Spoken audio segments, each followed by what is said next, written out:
my God, I only went to the gym like 3 days a week. Like over the course of the month, I went like 12 times. Like it was wild to me because again, I used to go to the gym 12 times like in a few days. So it was just so crazy that, like when your training is intentional and when there's a program and, there's experts like you behind the scenes, like kind of programming for us, the results are just way better. Like my results have been crazy in 6 months. Like I've attained what I was never able to attain over the last like decade. So that alone to me speaks volumes. Like I've lost 5 inches around my waist, which is like wild to me. So wild. Welcome back to the For Her Kind podcast, where we explore what it really takes to build lasting strength, health, and confidence from the inside out. I'm Dr. Lisa. I'm the founder of For Her Kind. And I'm Christina, FHK coach and partner. Whether you're squeezing in a moment for yourself between the chaos or tuning in during a peaceful walk, we're glad you're here. Today we're sitting down with Angela, a woman in her 30s, a former health coach, and someone who has walked through the storm of diet culture and has come out stronger. I am so excited to have you here today. Angela recently joined us at the Utah retreat and photo shoot, and her journey is one of reclaiming trust in her body, rewriting the rules around food and fitness, and finding true strength inside and out. And what's so powerful about Angela's story is that she came from the health and wellness world, but still found herself very burned out and just caught herself in an endless cycle of perfectionism, which I think many of our clients can relate to. But she's also living proof that it's never really too late to pivot. So let's welcome Angela to the show. Yes, Angela, you have been an absolute honor to coach, and feel free to take the mic and introduce yourself. Yeah, thank you. I'm super excited to be here. So thank you for having me.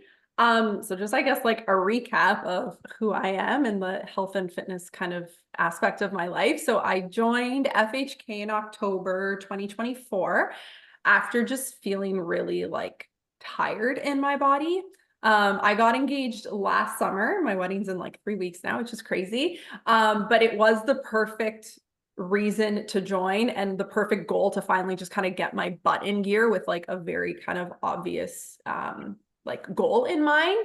But in the 12 years prior to joining FHK, my relationship with food and body was just like a roller coaster. So in my early 20s, I had a very disordered relationship with food and exercise.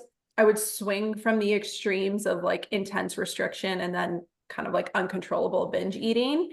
And my healing from that was very long and laborious, but I did get through it. I went on to get my holistic nutrition certification and then eventually started a coaching business during COVID, where I worked with women recovering from binge eating and other like related issues to that. So that's me in a nutshell. I love that. That's like a perfect example of taking like your pain and putting it into purpose. Yeah. Awesome.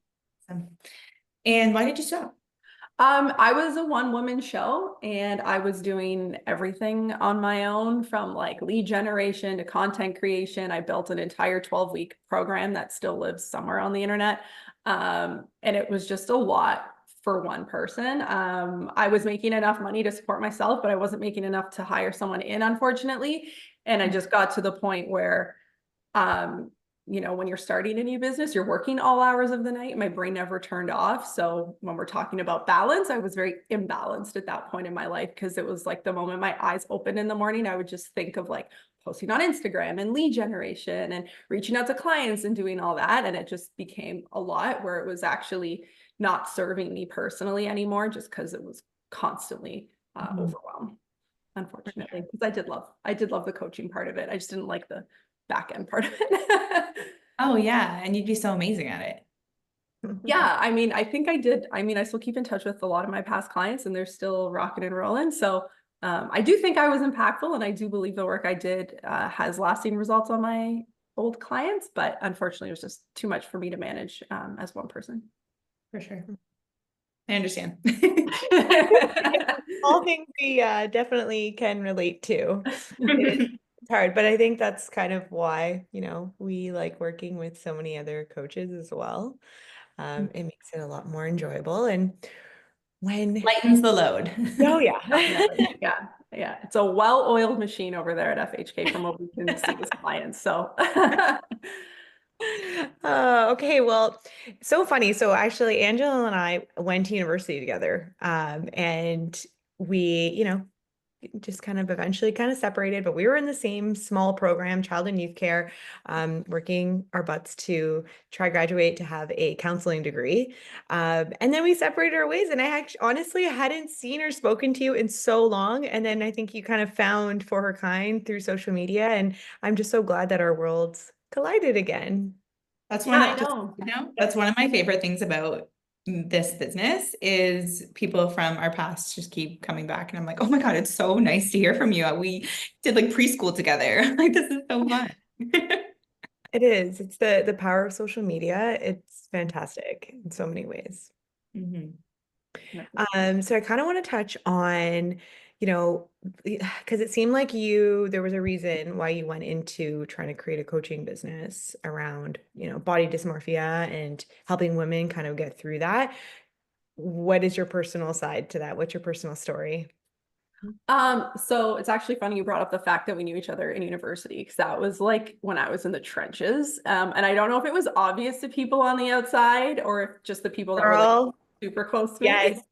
I didn't even want to bring it up because I was like, that's not my story to tell. But it was something I did really remember about you when you started. And I actually kind of said to Elisa when I saw that you were coming on, I was like, okay, like just, be mindful.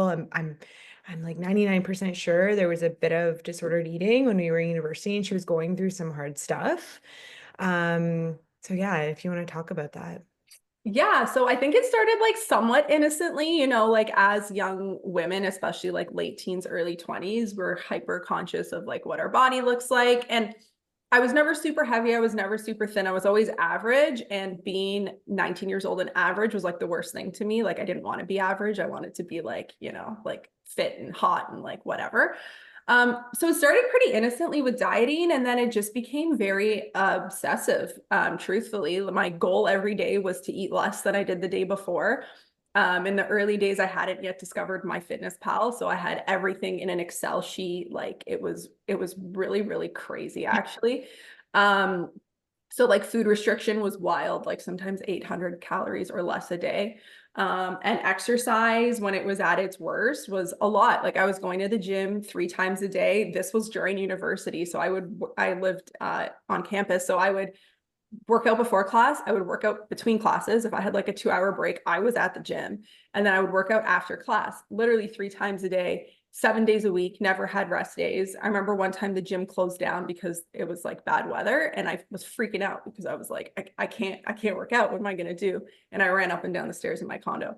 So it was just like a very obsessive place, clearly unhealthy. And that was like when I was in the trenches of it. And eventually you just burn out, right? Like you're just so physically exhausted. You're so mentally exhausted because every decision I made was about food or getting the gym in. If someone asked me to go out to dinner, I would like panic because I'm like, how do I get out of this? Or if I go, what do I eat? And I would only go to places with nutrition information online. And I would literally look for like the lowest calorie option or like make substitutes to make it the lowest calorie option. And like exhausting is really the only or is the best word I can think to describe it because your brain just never shuts off. You're just constantly kind of planning your next move, or beating yourself up for something you did yesterday and thinking about how you're going to make up for it today and tomorrow. So it really was just exhausting. Yeah, Really I can only exhausting. imagine that. And you mentioned that you were eating like 800 calories, or you would always try to eat like less than the day before. Where were you getting your information from?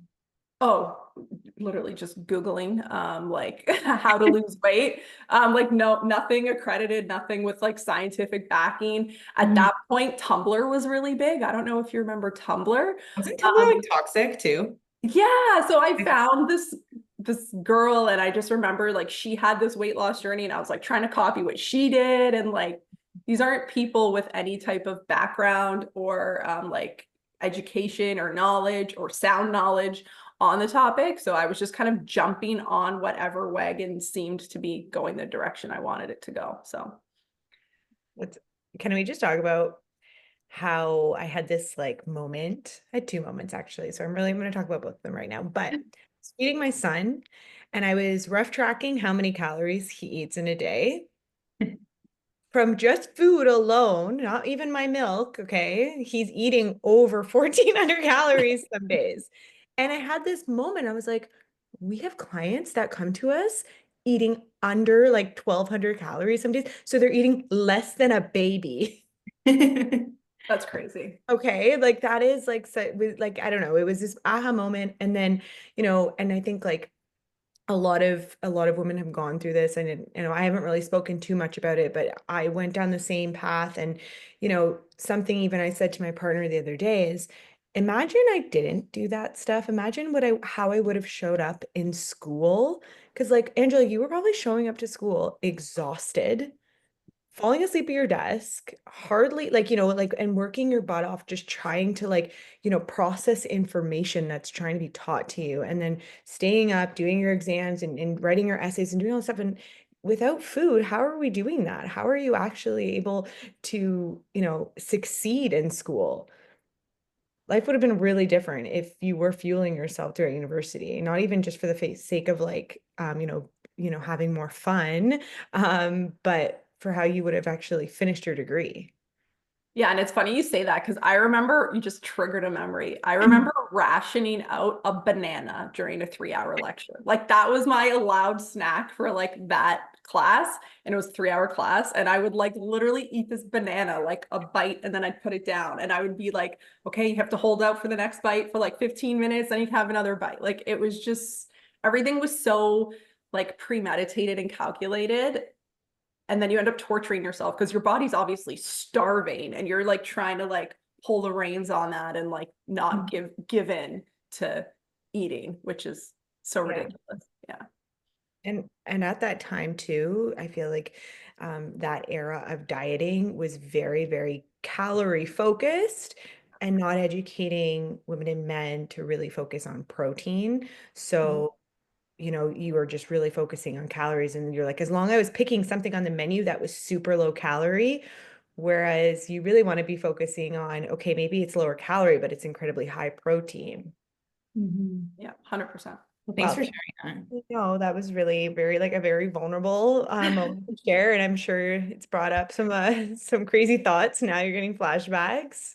Yeah, I mean, I don't mind sharing my story. I think it's important. I think a lot of people silently struggle. I think it's becoming more normalized to talk about it, but I do think it is important to talk about it because it is a story that a lot of women unfortunately share. Yeah, Mhm. and if we want to talk about, our journey, yes, your journey in school would have looked differently had you not had this experience. But if there are no accidents, right? Maybe this was just your path and this was your journey to move through and to learn from. And because the thing is, when you go through something like this, you have that type of suffering, you learn so much about yourself, and then you're able to operate a completely new way. But yeah, if you've suffered, then you should actually celebrate if you've experienced suffering, because you're actually getting the opportunity to live fully. So that's a way to look at it as well. Yeah, and I did eventually get to that place where I not that I wish that things went differently, but I can like, I obviously hope that people don't have to go through that, but I can see the lessons and the blessings within those lessons. And I wouldn't I wouldn't have the perspective I have today if I didn't go through that. So I wholeheartedly agree with that. What made you pivot? Do you remember?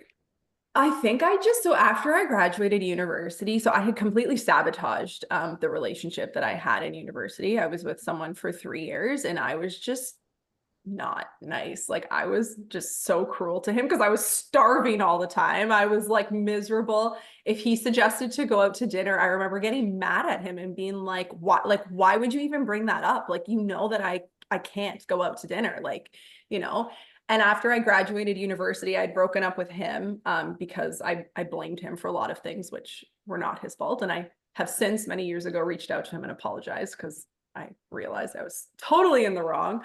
But I think just like having a failed relationship, moving back home, school being over, feeling like that chapter was closed, I think it just I was like, this is not how I want to live anymore. I'm tired, I'm exhausted, I'm hungry. And it's not worth like this number on a scale that I'm chasing. So, and I think being home was also very helpful, just like being in a comfortable place around like obviously loving family. And again, just deciding that that chapter was closed. It was very much a decision. Like, I'm done with that now. Mhm. Awesome. Yeah, no, I was just gonna kind of say like it is interesting how, what we do and how we treat our bodies impacts the relationships around us. And now you're in a new relationship, a happy relationship, and you're getting married. I am, yeah. Mhm. So much learning has happened from your past relationship to this new one. So, even like if you were to compare yourself from then to now and through what you've learned with FHK, what's the difference? Like, how do you feel like you're showing up now for your new partner? Yeah, so in the past, I was definitely like a skeleton of myself, literally and figuratively. Like I was just like literally a bag of bones, and like figuratively just going through the motions, very lifeless, very like resentful of everything. And now through my healing, which has been a long process, I know I said I kind of just decided I was over, like I was done with that, but there were a lot of like steps incrementally between then and now. But like I've just done so much inner healing mentally, emotionally. Like I've really dug deep as to why I went to that place in the first place, and like the things I need and the supports I need to show up as who I want to be now. And in my relationship, I kind of put it all out on the line in the beginning. I was single for like a good amount of time, and through dating you kind of realize the things that you need, and meeting different people you just realize like what you need from someone and what works and what doesn't. So when I met my current fiance, soon to be husband, I just like right from the get-go I was like, this is what I need, this is my history, this is like, the supports I need, this is how I am, this is why I am the way I am, and like, are you good with that?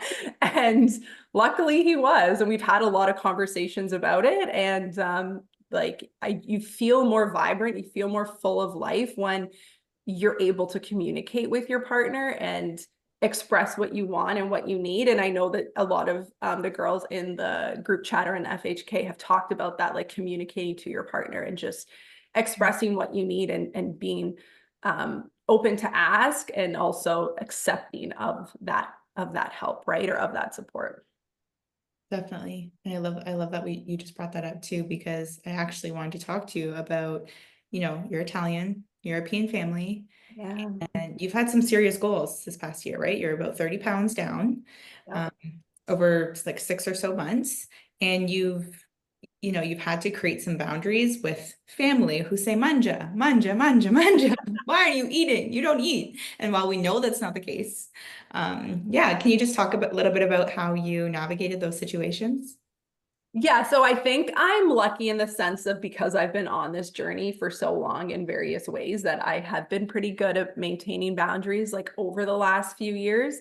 Mhm. So I feel like sorry, there's a cardinal flying back and forth, and that's a sign of someone. And I've been seeing so many cardinals lately.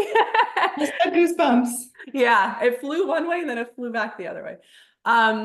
So yeah, I've been pretty good at like putting in those boundaries the last few years, and I think my family has come to just accept and maybe even expect that they're going to be there.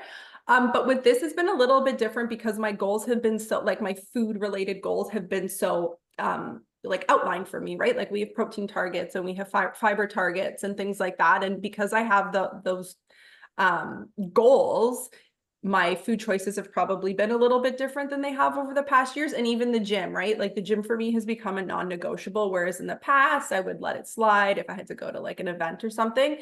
And you just kind of learn to just listen to yourself and understand that other people's opinions or views on what you're doing really is just a reflection of their own, of their self most of the time.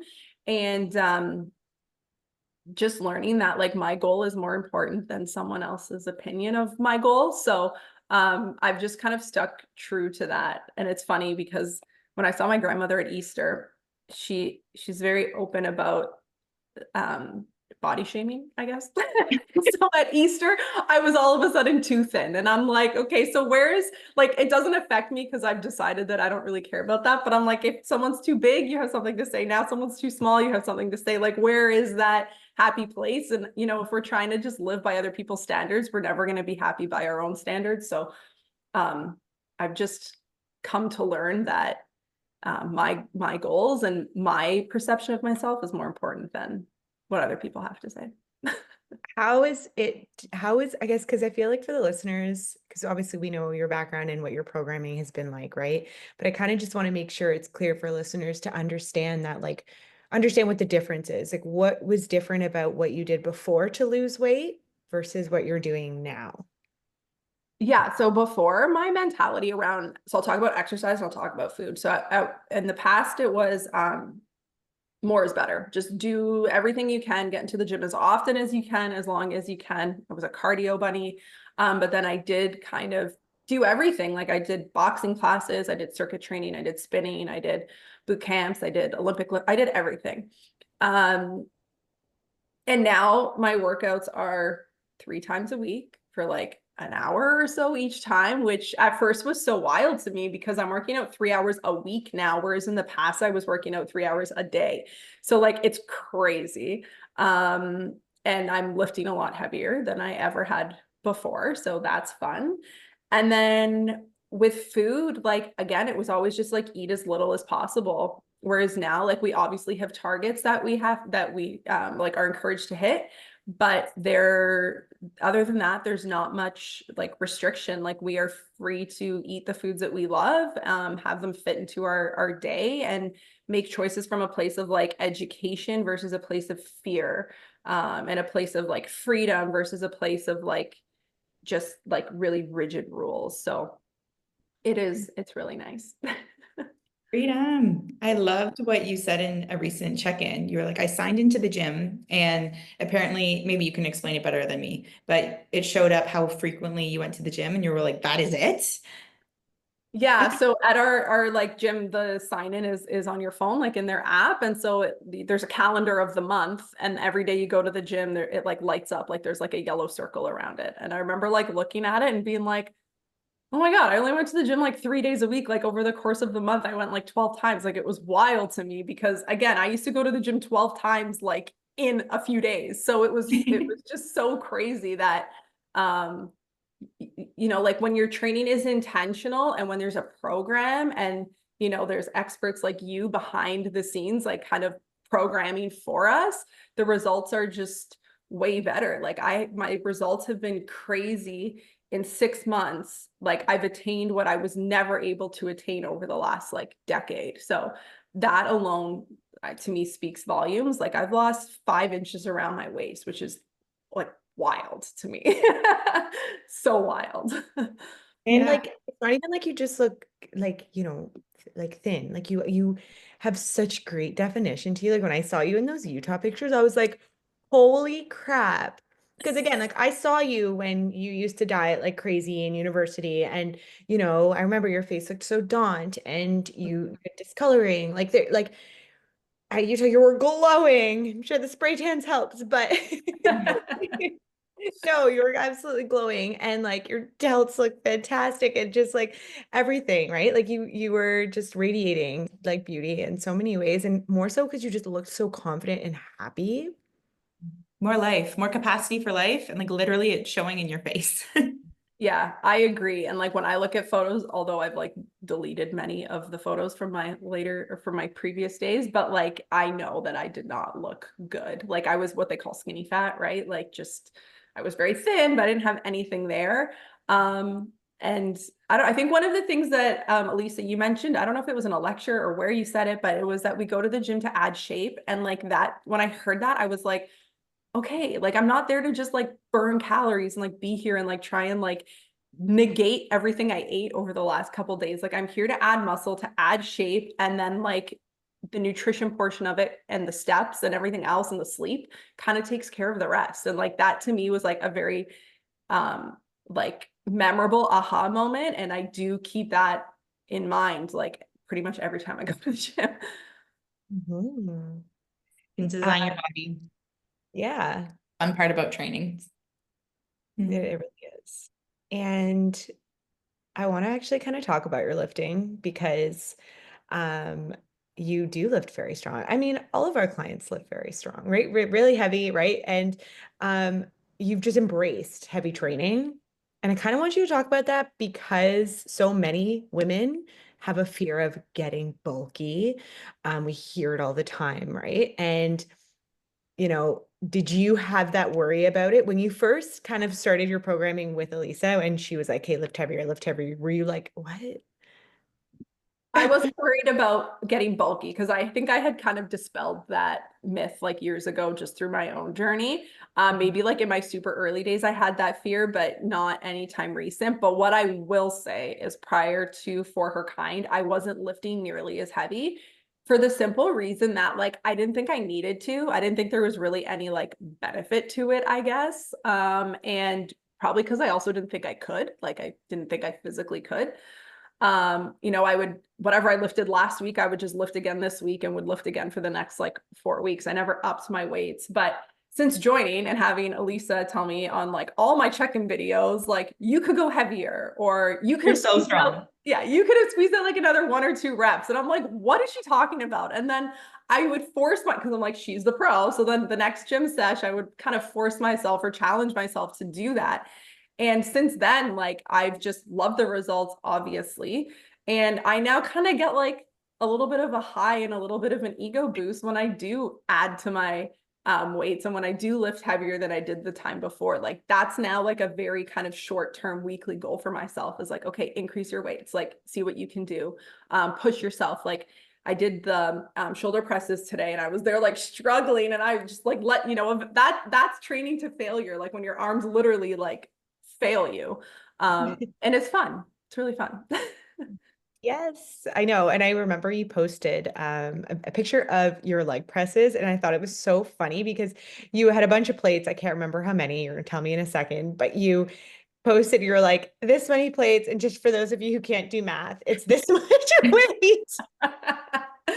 Yeah, so my leg press is so funny because I have been leg pressing for literally 12 years. I've always done 2 plates per side for total 180 pounds. Always my thing.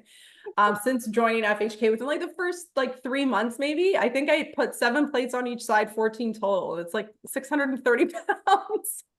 And I was like, okay, yeah, I did that. Yeah, and these are like full range, properly executed leg presses. I want everyone to know this. Any listeners, we're not just throwing weight around. These are, the tempo's good. She's executing these with perfect form. And a little challenge for the listeners actually is I gave you this challenge, I think, as well, is when I do this for myself, is even though the rep target will say 10 or 11 or 12, try not to count. Like use that time, record yourself doing the lift, and just see how far you can go until failure or without harming your form. And chances are you will blow your reps from last session out of the water because you're not having that mental block of like counting. Because I know even for me, I'll count and I'm like, okay, 1 or 2 more. But then if I don't count and I just record myself, I can go forever. Yeah, Yeah, it's that pretty is like crazy. such a good idea. Because you get lost in your mind sometimes. Either you forget and you stop counting, and you're like, oh, was that seven? Okay, seven. Um, or or yeah, you kind of you have this like ability of limiting yourself to think that like, okay, no, last week I only did 11, so I'm probably going to be at 11 again. Okay, yeah, but like, so again, ladies, like debunk the myth that lifting makes women bulky because it's just not true. First off, women have way less testosterone than men. Like I think it's like 15 to 20 times less. And that's the primary hormone responsible for building big muscle. So even if you're lifting consistently with progressive load, what you're going to see is a leaner, more toned physique, not bulk. Okay, so don't tell us that you're scared of being bulky. Um, And also too, like not even just load, but women compared to men, we can handle more volume reps. mhm, Mm. mhm. Just a little note there. Not to say that you need to train every single day because in order to achieve hypertrophy, there's like a sweet spot. But yeah. And also too, like the reality is muscle is luxury. Like you don't just like for those of you who are just like, yeah, I'm gonna get bulky, like girl, it's going to take a long time for you to grow some muscle, right? Like for you to get to that point, like it takes months, even years of intentional training and eating in like even a calorie surplus to put on significant muscle. Of course, if you're a new trainer or like, yeah, you're new in the gym, you're going to get results quickly, but then there's going to be a point where you're going to have to really start trying harder and you're going to have to start utilizing more food to do that. So again, that's another kind of like voice for you to keep in your mind that you're not going to get bulky. Okay. Mhm. All right. So did you want to say something, Elisa? Sorry. No, I was just thinking like that is pretty much good. I was going to wrap it up with our rapid fire, Angela's truths. Mhm. Yeah. Okay. So basically, you're just going to answer the first thing that comes to mind. Okay. Favorite post-workout meal?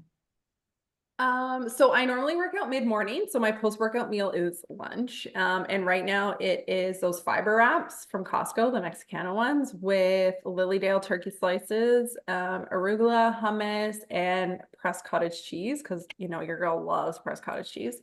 It's like an easy, like 40, 50 grams of protein. Lilydale, please come to Utah. Oh my God, it's so good. It's such a They don't have it there?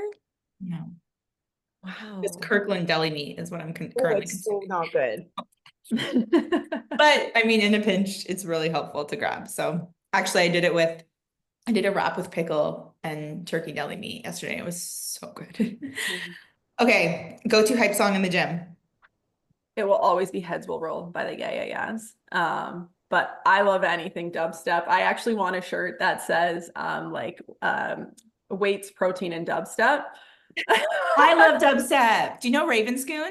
Yeah. Okay, Of I'll course. listen to their whole like Yeah.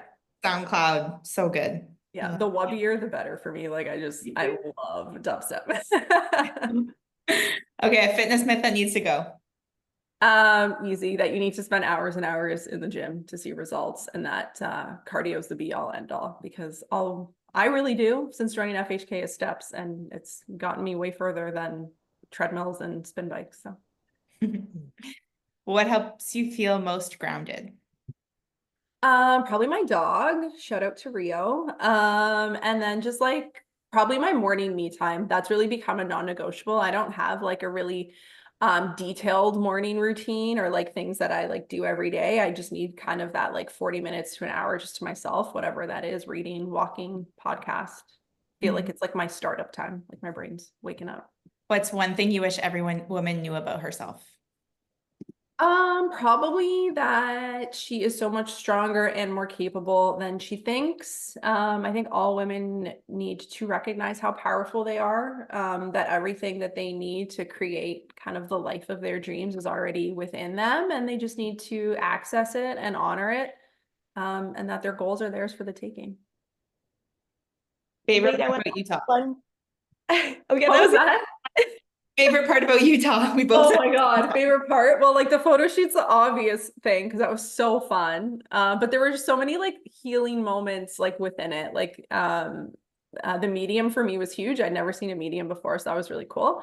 And I think just being around like women with the same goals, like we talked about it so many times that it was just like an instant connection because we all just knew how much work we all put in to get there, and we just had this like underlying like respect and awe for each other, and it was really really cool because I don't have a community like that, like where I am, like not a lot of my friends are like in fitness and like all of that, so it was really nice just to be surrounded by women who just it was just like a girl power week, so it was really fun.